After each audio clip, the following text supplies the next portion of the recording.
Find your vocation.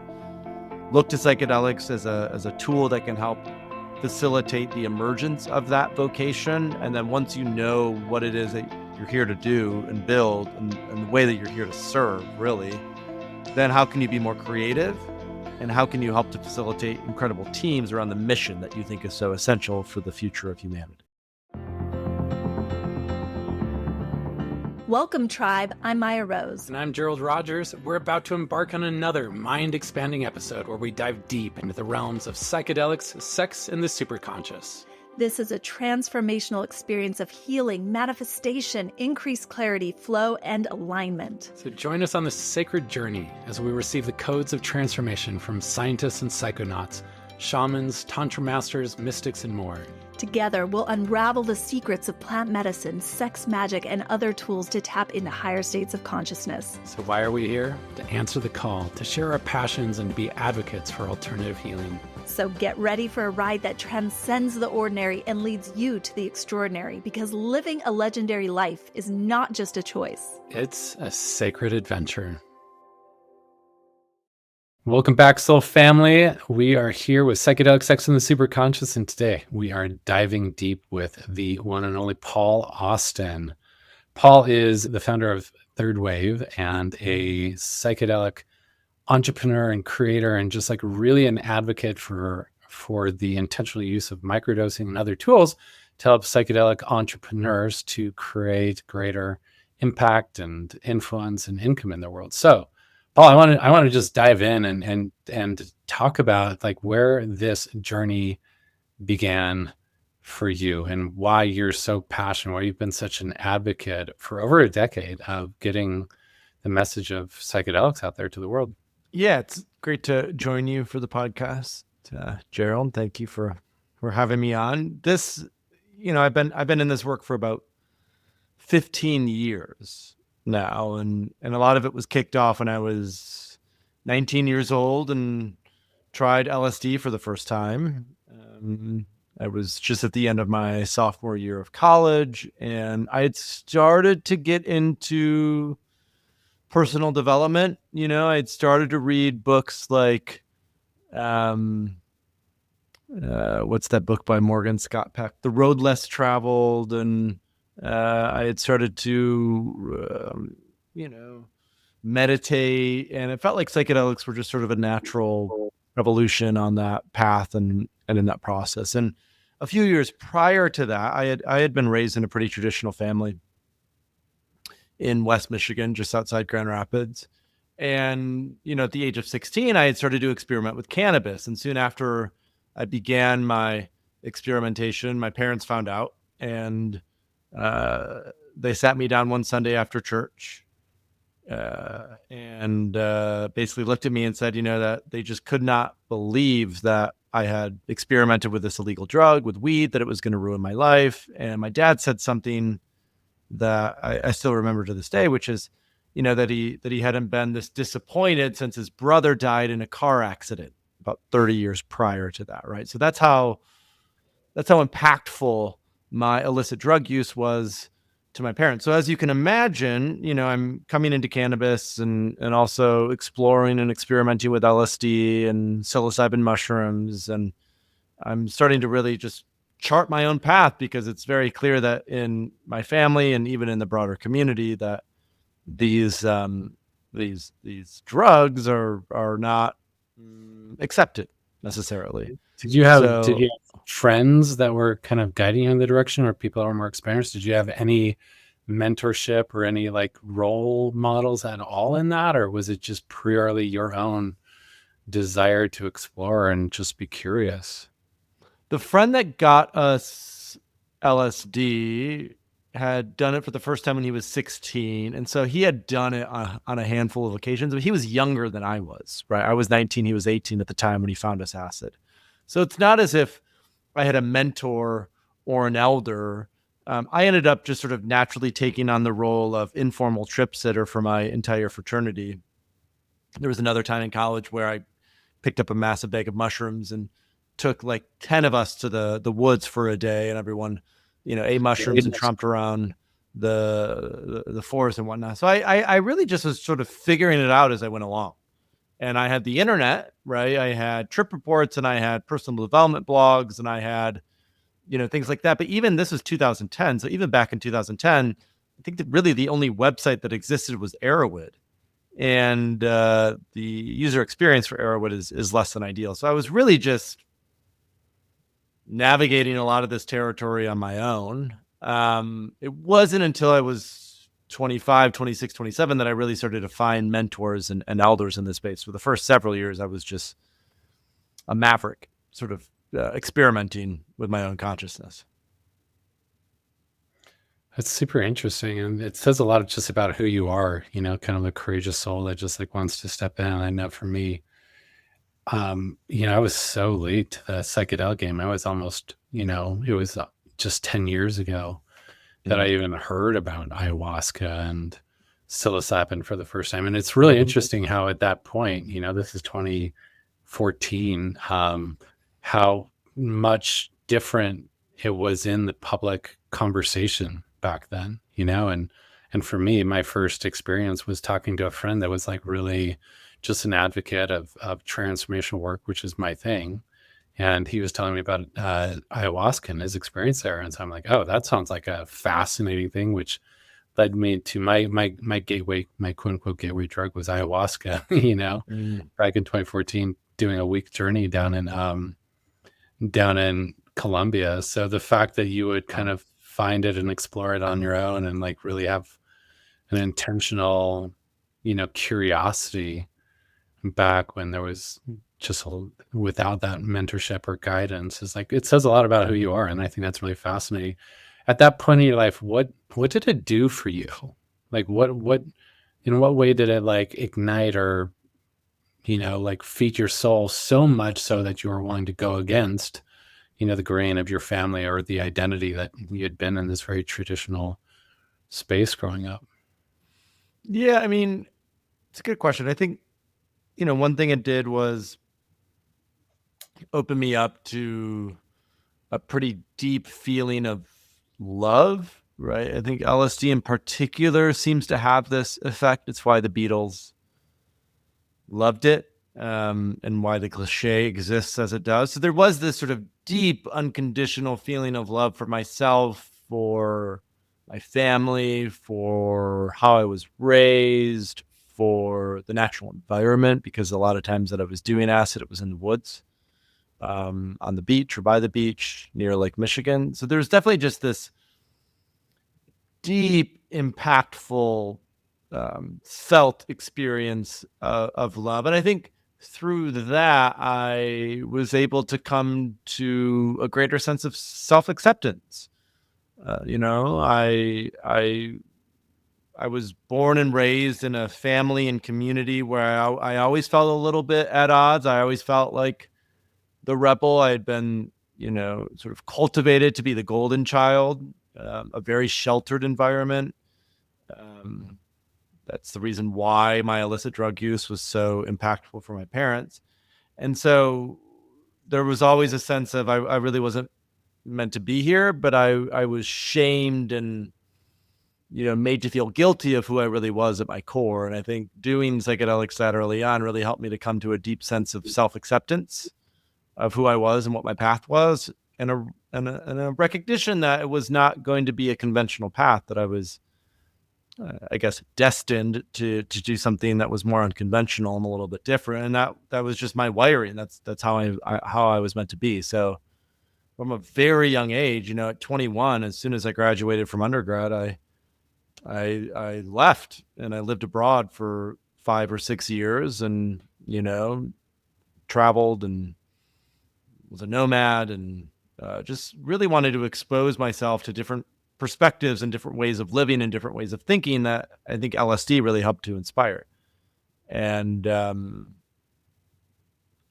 then in 2015, I was living in Budapest, and this was about the time, you mentioned your first retreat with ayahuasca was 2014. 2015 was about the time that Tim Ferriss, Joe Rogan started to publish podcasts. There was more clinical research out. And I was like, I think this is the next cutting edge frontier of not only mental health, but like performance and biohacking and leadership. And so I just started publishing content about it because I was also very sensitive to this meta crisis, this crisis of work, this crisis of meaning, this ecological crisis that we're living through. And I thought, oh, if there was one tool that I could help to legitimize, it would be psychedelics. Because if you have a single experience, it can massively change your perspective and your reality. And I just feel like we're living at a point in time now where we need to wake up. And it seems like psychedelics are these,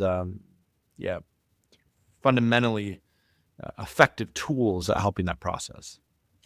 So talk to me more about like the birth of third wave and even like the name, like why you chose that and what that has done for your work and purpose to kind of like be such an advocate, like forward facing advocate for, promoting the intentional use of these medicines. So the idea with third wave or the third wave of psychedelics, right? Third wave is our brand and our educational platform, the thirdwave.co. Third wave of psychedelics is more like, I don't know, a philosophy, a sort of way to contextualize the broader movement with an understanding that if there's a third wave, there must have been a first wave and a second wave. And as your listeners, may have guessed, the first wave was the ancient and indigenous use of psychedelics, the fact that we as a human species have been in relationship with these entheogenic medicines for thousands, if not tens of thousands of years. Archaeological evidence for peyote, the cactus, goes back 15,000 years. Archaeological evidence for San Pedro, another cactus, goes back 3,000 years. We have evidence of the use of psychedelics in ancient Greece. We have evidence of the use of psychedelics in ancient India. So there's this really rich repertoire of historical use of these medicines. So their sort of blanket prohibition basically everywhere in the globe is non-normative. This is a rare thing that's really never happened before because this has always existed, even if it's been more in the underground or religious circles or whatever it is. The second wave is, the counterculture of the 50s and 60s. It's when psychedelics came back into the scene of Western consciousness, largely through the invention of LSD by Albert Hofmann. And I think the downside or the trade-off with the second wave is we hadn't really been exposed to psychedelics in a substantial way in the West in 1700 years since the Eleusinian mysteries were shut down by the Catholic Church in the 4th century, right? And so when LSD came on the scene, the issue, what I say is the problem wasn't LSD. The problem is that we were just doing way too much acid, right? And so I think the opportunity with this third wave of psychedelics is microdosing is really what I've led with, that oftentimes the biggest changes can come by the consistent effort and work that microdosing and psychedelics help to facilitate. It's not just about the sort of, oh, wow, of a peak transcendent experiences. It really is about the now what. So how do we actually integrate and transform ourselves from within by working with psychedelics in lower doses in more intentional ways? And so I still really see that as being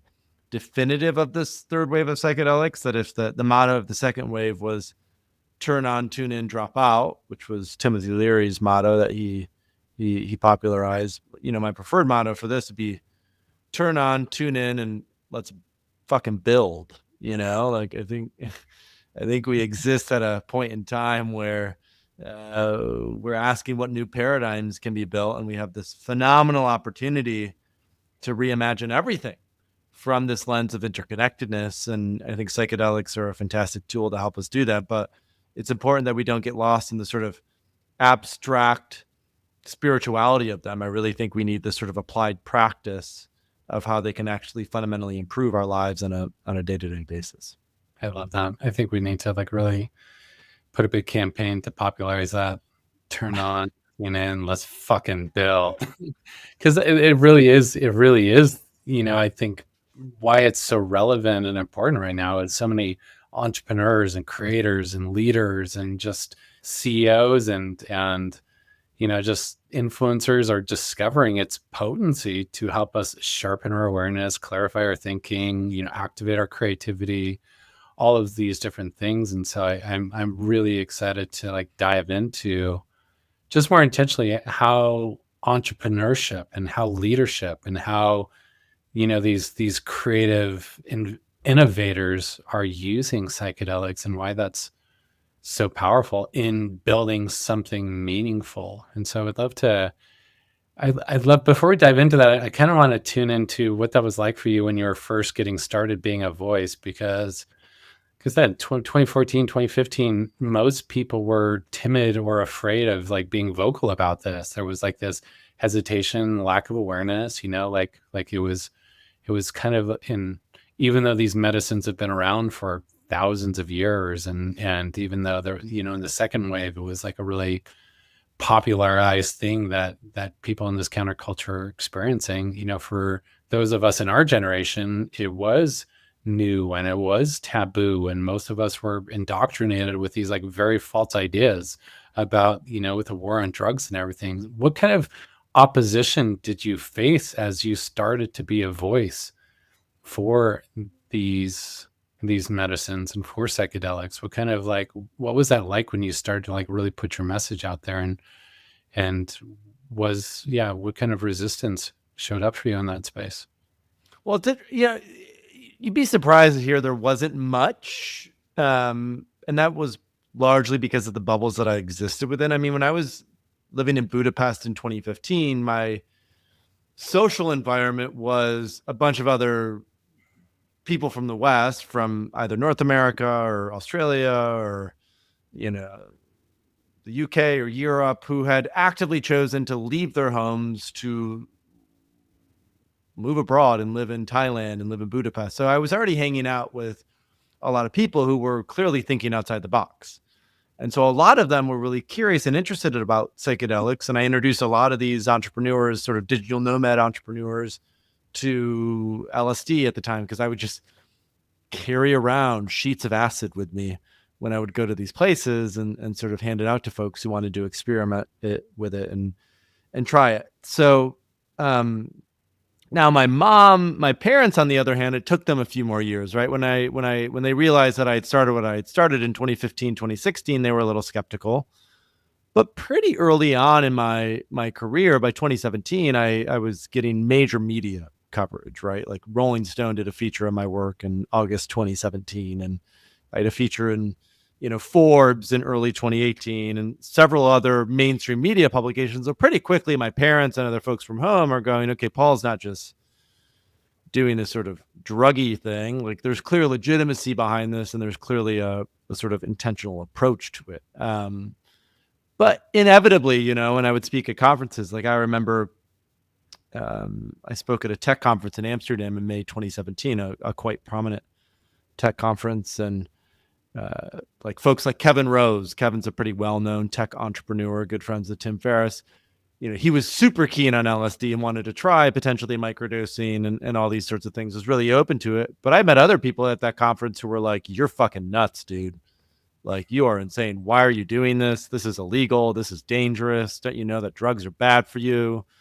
So I did have to deal early on with a lot of the stigma, like there's really no difference between mushrooms and heroin, or there's really no difference between, LSD and crack cocaine. These are all legal drugs and they all must be harmful. So I think, and I was fine because I was both well educated, but also I could articulate what I wanted to articulate well enough that I could easily overcome a lot of the sort of resistance or pushback. And then by 2018, once Michael Pollan's book came out in May 2018, that was sort of the thing that shifted. I no longer had to explain myself at that point in time, right? It felt like that was the major conversation shifter, where now I could go into a place and, more or less, people at least had some background, basic information about what this was doing and how it was helping people. So I love the idea of being a vanguard or a pioneer. I think it's fun to be at the cutting edge of this. And I think the big conversations that I'm now reflecting on and considering are, okay, if legalization and FDA approval, so medicalization, are well underway, well, how do we now actually ensure that the sort of catalytic energy that psychedelics bring into our individual and collective lives, how do we ensure that's not wasted, but that it's driven towards productive outcomes that actually tangibly change the quality of our lives? So I think and that's in a way a much more difficult thing to do, right? The destigmatization and educational process is it's a little simpler and straightforward. You just have to give people some facts going, and start to move things along that way. This whole notion of, well, what does that integration actually look like? For society and culture as a whole, there's a lot more complex systems that we're starting to play into. And I think it's sort of the greatest task of our time is to how to figure out how to work with this intelligence in such a way that um, does help create new education, paradigms, or paradigms for healthcare, or paradigms for business, or whatever that might be. Yeah. Yeah, I want to dig into like what that looks like, and I think it's important. Like we were recently having a conversation with our soul brother Jay, Jay Fassett, who's doing some like really beautiful work with couples and other entrepreneurs. But we were like really talking about the different categories or buckets that people use psychedelics in. There's a traditional ceremonial use where people will sit with a shaman and drop in with whether ayahuasca or iboga or psilocybin and go through like a very traditional ceremonial type experience. There's the people that do it purely recreational. Well, they'll drop in with some Molly and go to a rave or go have an experience like that. There's the people that are using it as just a tool for personal exploration of their consciousness and to be like a psychonaut. There's people that are using it for the more outcome focused thing where they just want to enhance their creativity. They want to, develop greater capacity, like almost like peak performance or like their ability to optimize their life, and then there's also those that do it for therapy. They're just like purely diving in and trying to like dig into their trauma, their wounds, and their shadows, and trying to like find a way to heal from that. So I want to dial in our conversation because I know what you've been passionate about is like working with entrepreneurs and leaders and creators and visionaries and the people that are like really building like meaningful shit in the world. So first of all, like why is this use of entheogens or psychedelics so important to you? And like what do you think makes the difference between when someone uses LSD or microdosing psilocybin or one of these other, medicines or substances for productive use versus just going out, to Burning Man and just like, right on the music till sunrise? Like what's the core difference between that recreational versus that like very proactive, productive use of psychedelics? It is a very blurred line. I mean, you and I are going to be at the burn in a month, and at some point we're going to run into each other, and I'm going to be on a lot of acid, and it's going to be an incredibly magical time and experience. And we hear stories of people who do a lot of LSD at Burning Man, and they come back and they start new companies, or they have new breakthroughs or ideas, and this is great. I don't advise folks who are new to psychedelics to just drop acid for the very first time while they're at their burn. A mutual friend of ours learned that the hard way, and I think that is risque, right? But I do think as we become more skilled, right? I often think about psychedelics as a skill, right? So as we become more skillful at working with these tools or these medicines, there's a greater capacity to navigate reality in every context that is imaginable with these substances as allies. But I think the key for those who are fairly new to this, or this is what we teach a lot of our practitioners in our training program when they're going out to work with new clients, is it really helps to have scaffolding and structure early on. And I think the challenge with recreational is that there's not a lot of scaffolding and structure, right? It can be a little laissez-faire. It can be a little loose. The set and setting may change rapidly. There's often you're not just doing mushrooms in a recreational container. You may also be taking ketamine, or you may be drinking alcohol, or you may be smoking joints. And for those who are less experienced, sometimes taking a bunch of mushrooms and then smoking cannabis, I've seen that literally knock someone out and make them unconscious because it impacts their blood pressure in a negative way. And if you're in a recreational context or setting when that happens, that's potentially problematic and dangerous. So I think a good way to think about recreational versus, let's say, developmental or therapeutic even, is recreational has a much looser container. It's much more emergent. It's much more playful. It's much more extroverted, which if you're fairly experienced with these medicines, go for it, right? That can be, again, these experiences in a recreational context can be incredibly inspiring and, uplifting. But if you're fairly new to it, the structure of knowing that you're doing preparation calls, you're going deep within the psyche. I think that's the other distinction often between recreational and, let's say, developmental or therapeutic, is there's sort of a sense of going inwards. There's a sense of exploring that inner space. And then there's lots of support afterwards for integration. So that sense of a container and how tightly held the structure of that container is important.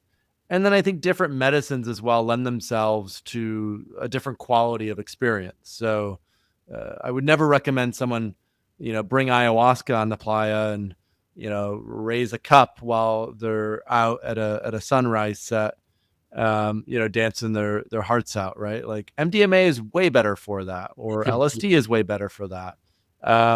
And just, I don't recommend that someone go deep into the Amazon and put on a blindfold and take a bunch of acid, right? If you're in that context, drink ayahuasca. So I think different medicines also have different contexts, and there are certain medicines like ayahuasca, psilocybin, I would argue, ibogaine or iboga as well, San Pedro, that have a more sort of natural disposition to be used with intention, to be used in sort of silence, to be used with a certain level of reverence and sacredness and a container around it. LSD, MDMA, 2CB, ketamine, 3-MMC, those can go both ways. I mean, there is a lot of great work that can be done with the intentional use of LSD and MDMA, as we've seen with these studies on PTSD, but there's also a lot of fun that can be had in a recreational context. And for me, going back to my early experiences with LSD, part of the reason they were so impactful is because I had so much fun. They just made me so playful.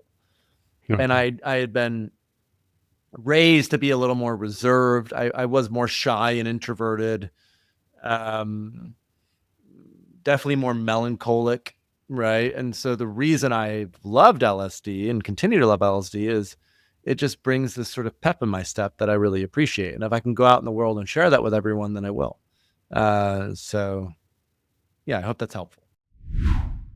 My name is Paul Austin. I'm the founder of Third Wave and the Psychedelic Coaching Institute. And as psychedelics move into the mainstream, we need trained, ethical professionals who can guide others through these powerful, transformative experiences with care and skill. That's what our practitioner certification program is all about.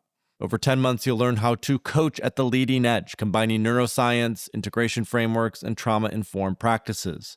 The program includes a transformational in-person intensive in Costa Rica, where you'll gain direct experience and connect deeply with a cohort of fellow visionaries. If you're called to lead in this emerging psychedelic space, we would love to support your path. Learn more and apply today at psychedeliccoaching.institute. That's psychedeliccoaching.institute.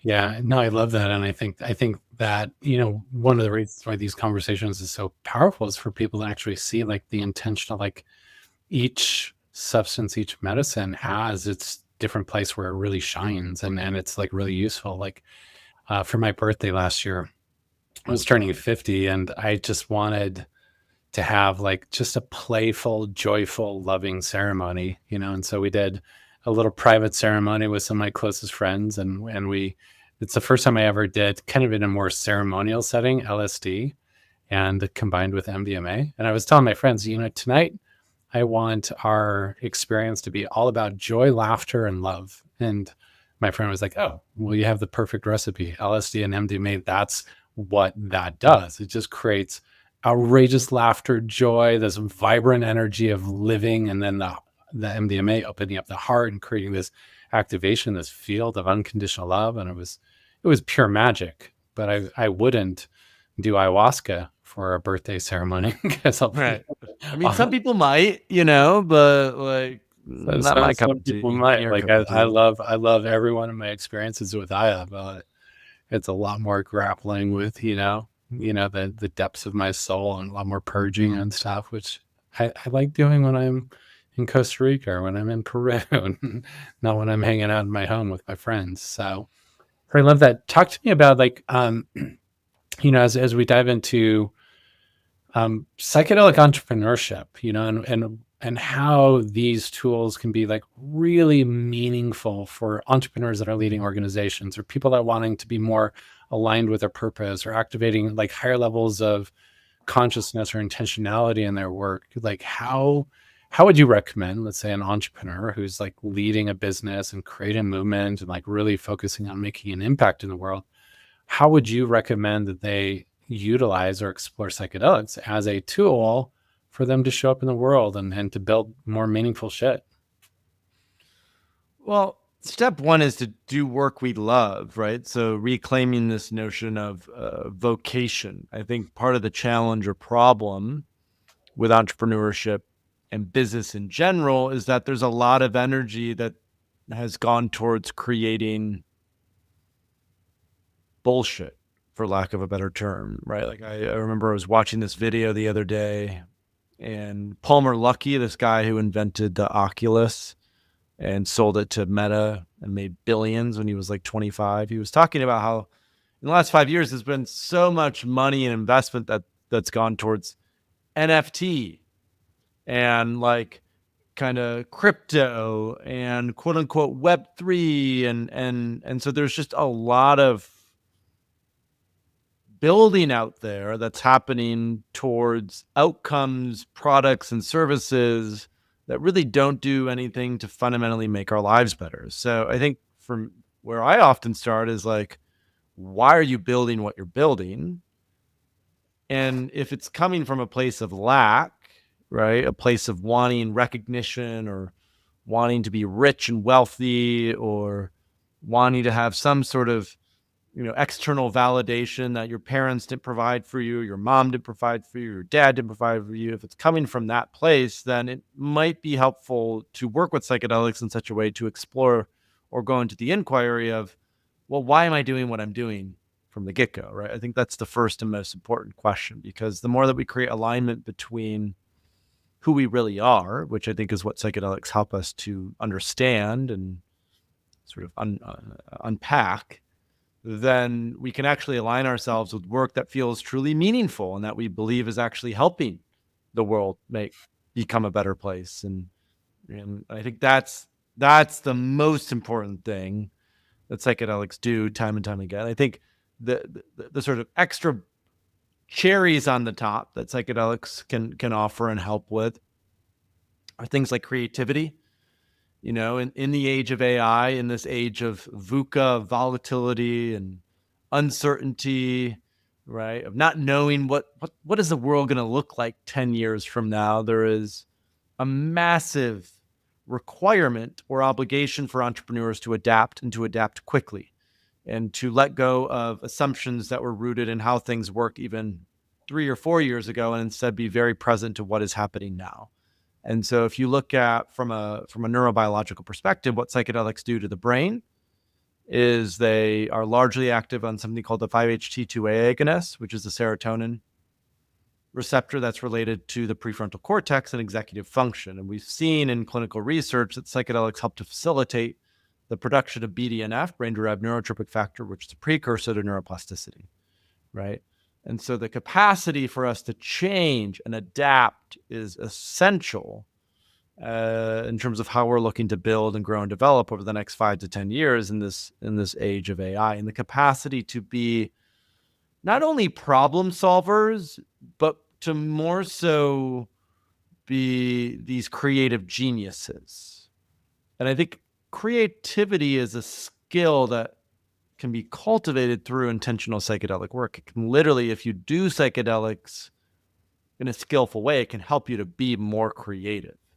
And I think the capacity to be more creative, to think outside the box, to see around the corner, other things that people can't see, and build towards that is going to be the really a really important skill to be able to develop the sort of pattern recognition, which is what our prefrontal cortex does. It helps us to see patterns, to abstract, and psychedelics help to facilitate that. I think the final one is just bringing more heart into the workplace, bringing more nervous system regulation into a leadership role, right? Like the leader's nervous system is what determines the health of a culture or organization. If a leader is showing up dysregulated and stressed out and impatient and short, that will impact the entire culture of an organization. If the leader is able to show up in a resourced, capable way with a regulated nervous system and able to speak really from a deeper place than just their mind, but really from their heart or their gut, I think that also has a really positive impact on teams and how teams come together. So purpose, right, I think is number one. Alignment around purpose. That's where most people are lacking now. They're trying to do the creative and teamwork thing, but the purpose thing isn't locked in. Find your vocation.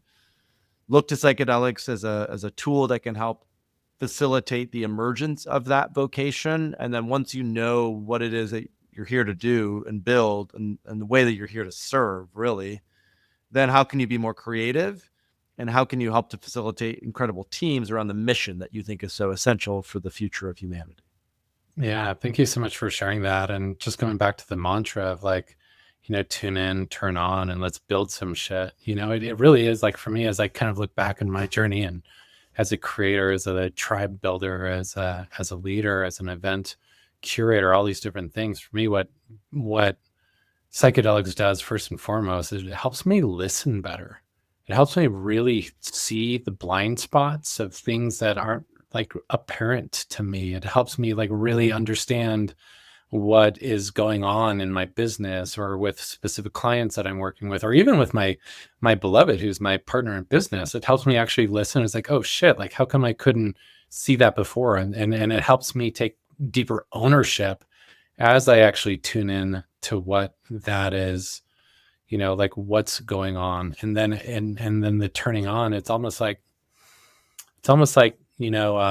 every time I do psychedelics, it's a little bit of a vision quest, whether I'm doing what we call an us day with me and my beloved, and we're just making love all day and we're doing it. Like there's always like this clarity that comes into focus of what's next and what's being called forth, and this like focus of what the universe, what God, what like this purpose that's like being asked of me to step forward. It's like that clarity comes into focus in a really powerful, beautiful way. Or if I'm, down on a solo backpacking trip and I do LSD and run off, into the wilderness, like I come back just charged with this clarity. It's like, oh shit, okay, I know what's next. I can see this vision. And then the let's build the shit when I'm tuned in and when I'm turned on and that passion's there, like I emerge with just clarity. It's like, okay, here's how to implement and integrate and build and grow. And it's amazing how much like there's this burst of acceleration that comes after I have these experiences. That's really, really powerful, because for me, it's like, unless there's the building where I actually get to see the results, show up and flourish, the other experiences feel more hollow. So I really love the build some shit, aspect of it, because it's really fun. In fact, the master heart community that we have, like that's a big focus. It's okay, great. We love our psychedelic experiences. We love doing amazing things, but unless it gets integrated with deeper results, more impact, like really showing up in higher levels of our purpose, like I'm not interested. I want it to have depth. I want it to grow roots. I want the fruits to show up in my life. And so I really love that. Talk to me about why you have been such an advocate with microdosing and why you feel like, entrepreneurs or creators or these leaders should be like really exploring microdosing as a tool for the integration as they're building. So, this comes back to even what I was just talking about with mission and alignment, that when I started this work a decade ago, in September 2015 is when we bought the domain name for Third Wave. My mission was to support the legalization of psychedelics, right? The sort of cultural acceptance of these tools, right? And so that has continued to be the mission that I've really been dedicated towards. And from my lens, the most effective way to do that is to normalize microdosing, right? To shift things in such a way where folks recognize the power of therapeutic experiences with high doses of psychedelics, that if they feel called to do that work, that they have a safe and effective facilitator to support that. This is why we train all of our practitioners and coaches and facilitators in prep and integration coaching. And a lot of folks, frankly, are intimidated by, 5 grams of mushrooms or going to the jungle to drink ayahuasca. Why not just give them an option that they could do in the comfort of their own home that isn't going to be too wild? Basically, it's pretty manageable, and there's little to no risk of having a quote unquote bad experience or bad trip. So I think that was the initial lens. And I'd say that's still the broadest lens in which I believe microdosing is so useful. It's also why we started the Microdosing Collective, a 501c3 nonprofit with Ali Shaper and Josh Capel.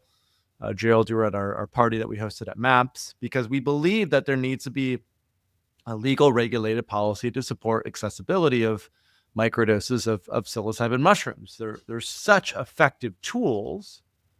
And so if that gets mapped on to, creators, entrepreneurs, executives, founders, my belief, and this has played out over the span of humanity, is we love to take drugs. For most of us, that's caffeine. For some of us, that's nicotine. For some others, it's cannabis. For many, it's alcohol. And for a lot of founders, entrepreneurs, it's Ritalin, Adderall, Vyvanse. Sometimes it's SSRIs. Sometimes it's modafinil, right? But a lot of people are already taking either medications or nootropics.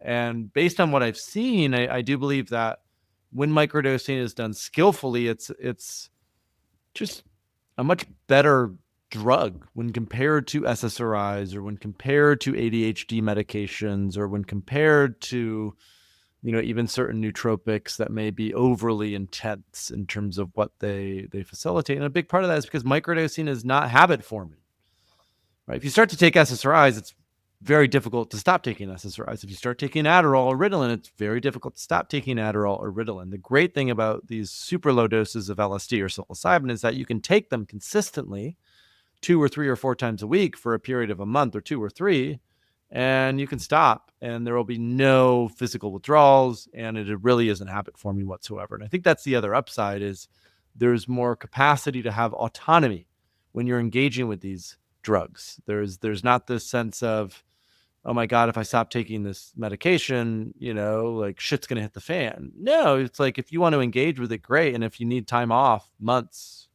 or years, even, take time off. But these are allies that really help in the process of, becoming our most vital selves in many ways. And so, the important thing to emphasize with microdosing is microdosing for most people is not a half gram of mushrooms. I hear this way too often. Microdosing is a sub-intoxicating dose, or a sub-hallucinogenic dose, or a sub-threshold dose. There's a lot of sort of definitions that people put on it. But you're taking a dose low enough that you can navigate your everyday reality. And so for most folks, that's 10 micrograms of LSD or 100 milligrams of psilocybin. And that sense of it being sub-intoxicating. You can drive, you can work, you can take care of your kids, you can go about your normal everyday life. I think that's a really sort of central and essential part of it. Yeah, I love that. And it's really fun to see, like, just all the research and all the conversation that's happening around microdosing right now. And I'm really excited about, this future that we're stepping into. So as a kind of like final thread to like wrap up our conversation today, I know you're writing a book right now, which we're super excited that it's coming out soon. And it's really helping create this like map, this protocol for people that really want to utilize these tools to be, better leaders, better entrepreneurs, better creators, all of these different things. And so as you're writing this, I know one of the conversations we had is like writing it from essentially the future you, the future that we're stepping into. If you were to step into that future you right now and transmit a message back to us, a message back to the world right now, what's the message that you most want the world and those that are listening right now to hear? This might be a little utopian, but just to have faith in the unfolding of the mystery and to recognize that we've done a pretty good job of continuously making things better and better and better.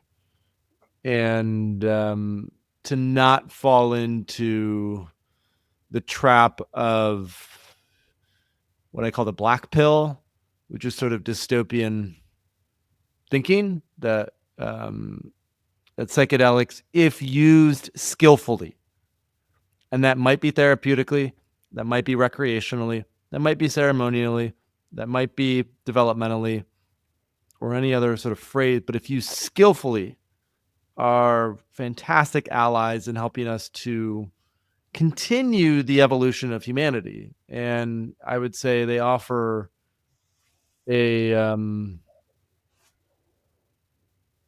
like an exponential opportunity to do things differently in the face of massive change, and we just have to be willing to make the leap. Right? Like Terence McKenna has this great quote,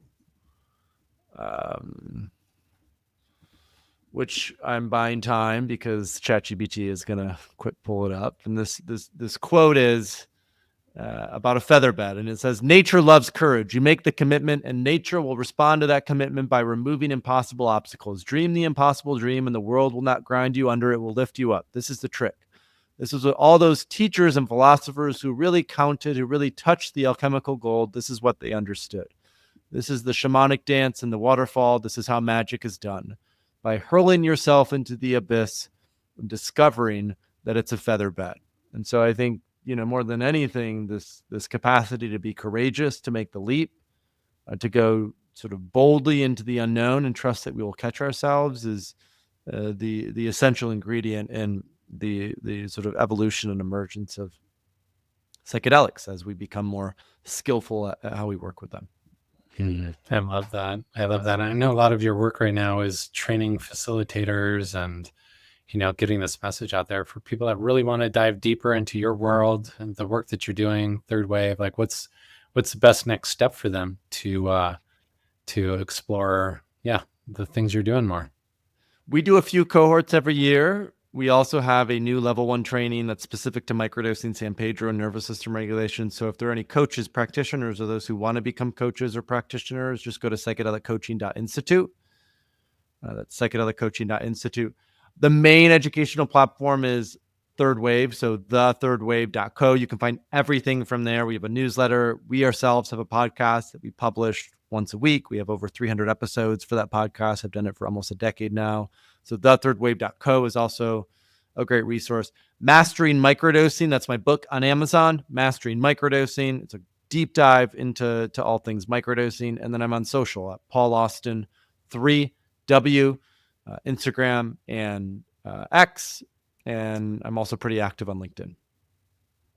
Amazing. I love that. Thank you so much for joining us today. What a beautiful conversation. And I could obviously talk to you for hours about this. I'm excited to dig even deeper, and so proud of you for putting your work out there. And really, I mean, for being a pioneer for all of us, for like really being a voice and helping the world understand, and be more intentional and educated on how to utilize these things as we explore the future. So my beloved listeners, let us tune in, and let's fucking go build some shit together. And I'm excited to see what happens next. So until the next episode of Psychedelic Sex and the Superconscious, remember, this is your life. So make it legendary. We'll see you soon. Thank you, legendary explorers, for joining us on this cosmic journey today. Your curiosity fuels our exploration of psychedelics, sex, and the superconscious. If you're hungry for more, dive into our website and connect with us on social media. All the links are in the show notes. And stay tuned for our next mind-expanding episode. We can't wait to talk to you again in our next adventure. Until then, remember, this is your life. So, Make it legendary.